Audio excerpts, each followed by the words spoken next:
NAYPYITAW Myanmar and Bangladesh signed an accord on Thursday, November 23 over terms for the return of hundreds of thousands of Rohingya Muslims who have fled to Bangladesh, both governments said, amid concern that Myanmar's powerful army could prove obstructive. Rights groups have accused the military in mostly Buddhist Myanmar of carrying out mass rape and other atrocities during a counterinsurgency operation launched in late August in retaliation for attacks by Rohingya militants in Rakhine State. On Wednesday, the United States said the military operation that drove 620,000 Rohingya to seek sanctuary in neighboring, largely Muslim Bangladesh, amounted to ethnic cleansing, echoing an accusation first leveled by top UN officials in the early days of the humanitarian crisis. Myanmar is seeking to ease international pressure by striking an initial agreement on returns, while Dhaka wants to ensure overstretched refugee camps that have mushroomed in the Cox's Bazar region don't become permanent. The return of the refugees should start in 2 months, the pact says. A joint working group will be set up in 3 weeks and a specific bilateral arrangement for repatriation will be concluded in a speedy manner, the Bangladesh Foreign Affairs Ministry said in a statement. We are ready to take them back as soon as possible after Bangladesh sends the forms back to us, Myanmar, a permanent secretary at Myanmar's Ministry of Labour, Immigration and Population, told Reuters, referring to forms the Rohingya must complete with personal details before repatriation. The signing took place after a meeting between Myanmar's civilian leader Aung San Suu Kyi and Bangladesh Foreign Minister Abul Hassan Mahmood Ali in NAYPYITAW.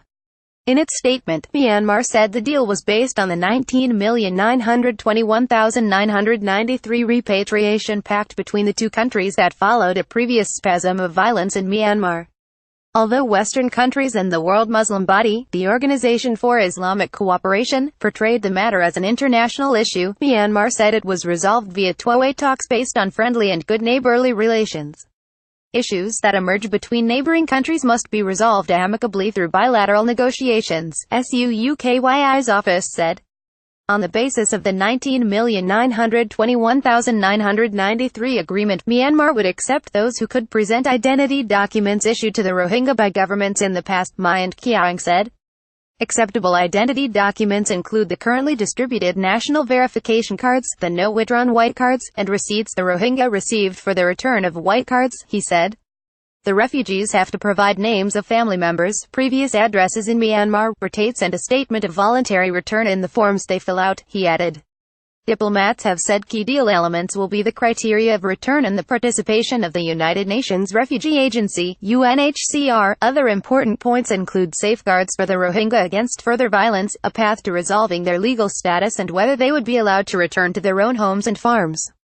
Myanmar declined to elaborate on those points. Speaking at a military event in Dhaka, Bangladesh Prime Minister Sheikh Hasina said she was calling on Myanmar to start taking back soon their nationals from Bangladesh. However, there was little enthusiasm for the deal among Rohingya refugees in the camps in Bangladesh's Cox's Bazar area near the Myanmar border. We will go back to our country if our demands are met, said one of them, Salam Alay, who arrived in Bangladesh 15 days ago. Our demands are that we are given citizenship. They also have to give us back our land, he told Reuters television. Horrendous atrocities. Suu Kyi, whose stature as a Nobel Peace Prize winner was tarnished by the crisis, has said repatriation of the largely stateless Muslim minority would be based on residency and that it will be safe and voluntary. But her civilian administration, which is less than 2 years old, has to share power with the military that ruled Myanmar for decades, and the generals have appeared less enthusiastic about the prospect of Rohingya returning.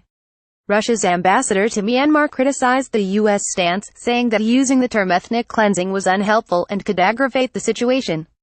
On a visit to Beijing on Wednesday, Myanmar's Commander-in-Chief, Senior General Min Aung Hlaing, was told by a senior Chinese general that China wanted stronger ties with Myanmar's military.